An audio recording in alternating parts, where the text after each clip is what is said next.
This is a description of the road condition monitoring box and how to quickly check it to find out if there are any operational problems with it. At the moment we have a phone in the box which is under power but not active, so our first step is to briefly set the on-off button, which is the top right of the phone. This gives us a recharge display on the phone, so at this point we can now turn the phone on, which requires a continuous press of the button until we get a log on message. The message is the brand name and model number of the phone. Once we see this, we know the phone's restarting itself. This is a restart from an off phone. It takes about 30 seconds to restart the phone, and we know the phone's up and running when we see a purple display or graphics screen. So we just have to wait for that to occur. At this point the phone is now started. We need to first swipe the screen to clear it. We now get the main phone display screen, and now we need to swipe down on the phone to open a notification screen. This shows us messages of various parts of the software for the phone as it restarts itself.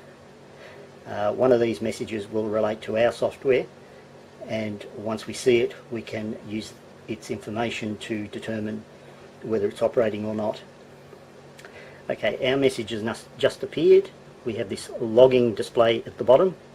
It has an orange and white circular icon, and it's telling us it's connected, and it gives us a version number of the software. It jumps around a bit as other aspects of the phone start. What we're looking for is a number underneath the icon. It's now showing 2, and now it's starting to increment. What the number represents is GPS position fixes, and they occur about once a second.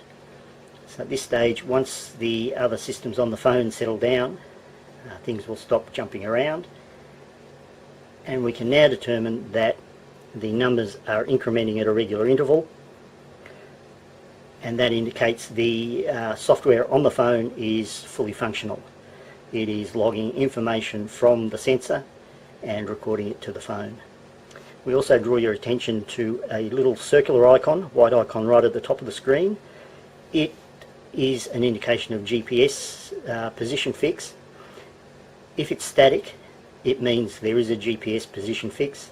If it's flashing, it typically means the phone is looking for a fix, and the numbers won't increment until that point. And so we're now up to 67, and the phone is now logging, so we can disable the notification screen, and after a few minutes the phone will go into a sleep mode while the software is running in the background.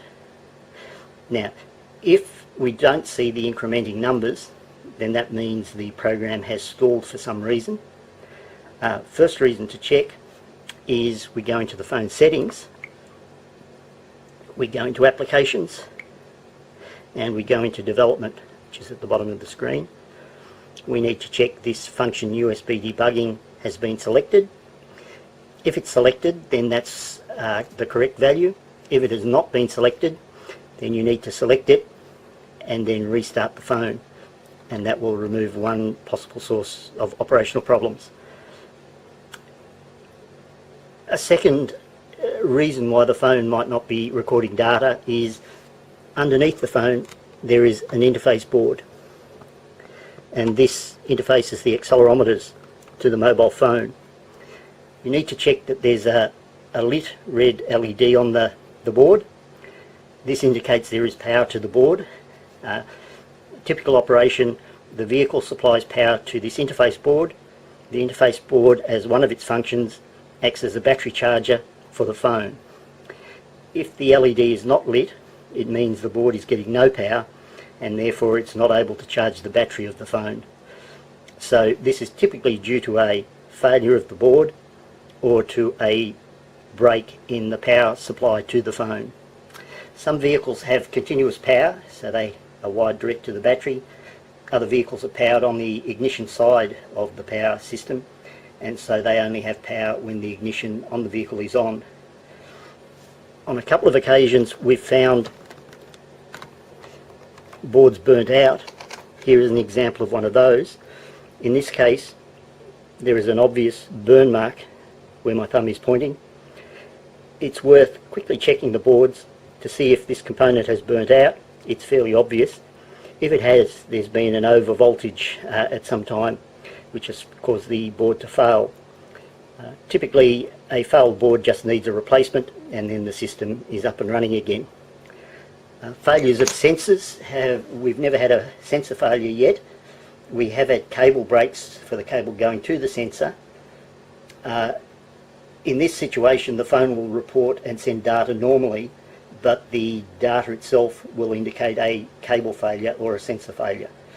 So the phone should operate and send data in this sort of failure.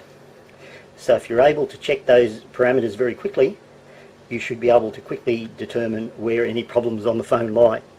And in this case we can again check the notifications. We're up to 250.